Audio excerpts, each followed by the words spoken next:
ओ पुरा हो ओ सम्झे कहिले आउनु भयो विदेशबाट? के हो यार दुईजना भेट्यो कि भिडिहाल्नु पर्ने के हो यस्तो कहिले आयो सम्झे? भयो 2-4 दिन के को झिलिमिली हो सम्धि अरू बेलामा त देख्दैन थियो के को झिलिमिली हुनु न सम्धि यही मङ्सिर 18 गते डाँडा यत्रो मेला लागेर छ सम्धि 18 गते त भन्नु हो सम्धि प्रोग्राम चाहिँ के छ ल सुन्नुहोस् म भन्छु प्रोग्राम के हुन्छ भनेर बिहान चाहिँ हाम्रो कालीदेवी माताको पूजा हुन्छ त्यसले गर्दा 1-2 बजेपछि हाम्रो मेला सुरु हुन्छ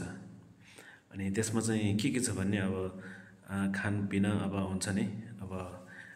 यहाँको आइटमहरू गाउँले हाम्रो बनाउन यस्तै बुझ्नु न हजुरहरूले हैन मिलाएर अनि त्यसपछि मनोरञ्जन खेल गेमहरू हुन्छ अनि लगतै स्टेज प्रोग्राम हाम्रो लोकल प्रस्तुतिहरू हुन्छ अनि फ्री डान्स यस्तै अनि अन्तिमसम्म चल्ने भनेको चाहिँ लोकदोहोरी हो हैन एकदम भव्य सबैको साथ हामीले जात्रालाई सफल पार्नुपर्छ भन्दै हजुरहरूलाई यहीबाट निमन्त्रण गर्न चाहन्छु पाल्नुहोस् है ठ्याक्कै 2022 साल मङ्सिर 18 गते है त धन्यवाद।